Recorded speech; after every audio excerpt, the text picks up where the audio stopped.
In this moment of rising political violence in America, the gravity of what just happened with the shooting at a Dallas ICE facility is starting to come into fuller view.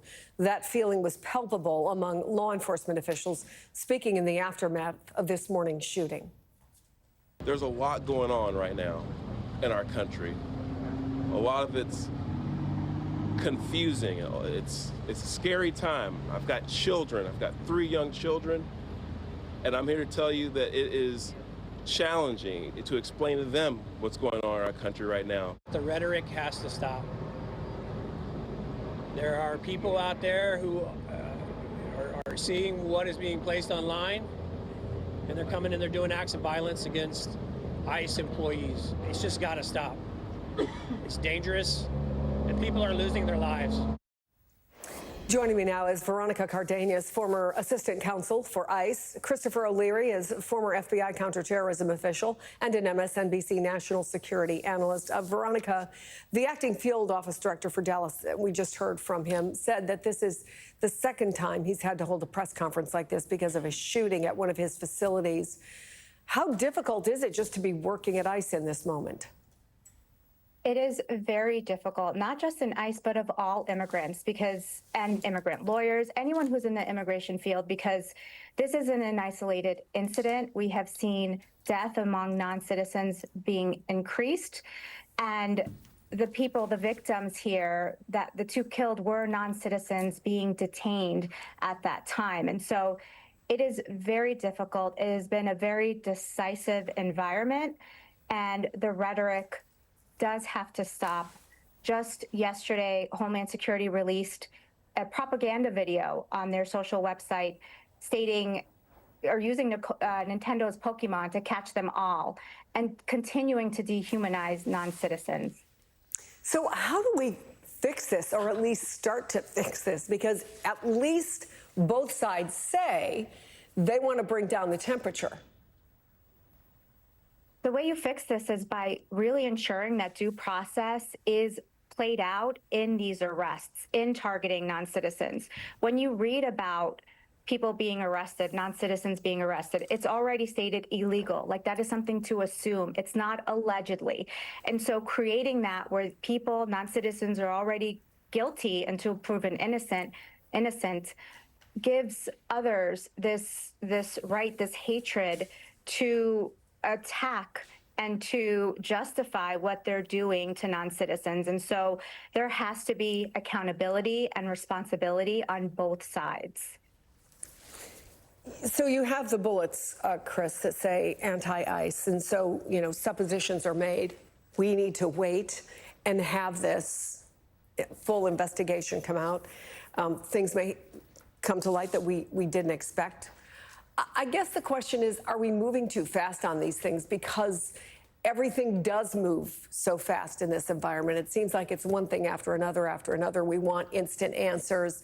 Anybody who's ever done an investigation will tell you that isn't possible. And does that put extra pressure on, in addition to the fact that a lot of people now feel like targets? Yeah. So I think what we saw in Dallas, the press conference led by the mayor and then Dallas police chief and then the FBI special agent in charge, unified in their messaging and their partnership and putting out the information that was necessary for the public to understand what was going on. But it was very limited, and that was appropriate. But then soon thereafter, you have FBI Director Kash Patel putting stuff out, and that is not helpful. And it's also not traditional. You generally work with the interagency and put out one unified message, and it's not a race to do it.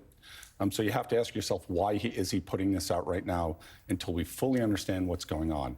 And I think the calls for, stop the rhetoric, stop everything else, while that's correct, we have to go back. We have a decade of intentionally attacking institutions, disinformation, misinformation, conspiracy theories, which led to polarization in society. All of those things have set the conditions for where we are now.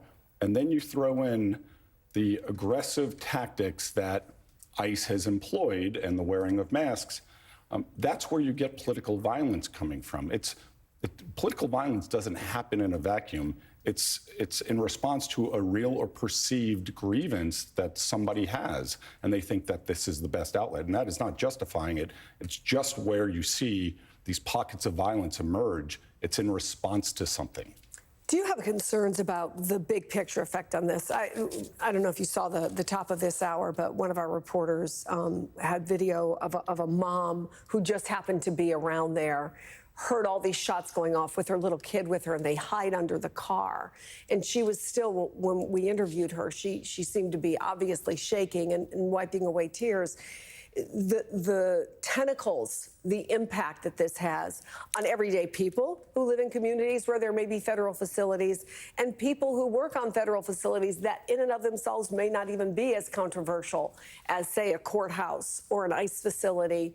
Is there an impact that has on these communities and also on the people who want to go to work there? Yeah, and I think it's broader than just federal offices. So if you look at some of the worst times of political violence in the United States, usually coming from one side or the other, we could have both, right? And so, government offices, police stations, schools, media outlets, this is in our communities. And when people don't feel safe in their own backyards, their own communities, we're going to have some real trying times moving forward unless we can put this back in the box. And really right now it's a failure of leadership, and that's on both sides. It's about coming together and really tamping this down and also correcting some of the policies that are driving these grievances. My big concern is we're talking about copycats or people emulating this, and we may see more of that from one side or the other.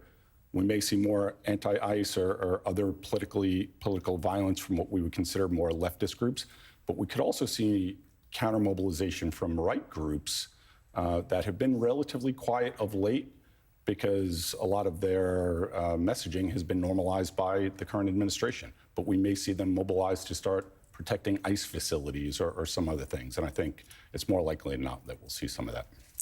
Christopher O'Leary, Veronica Cardenas, thank you both so much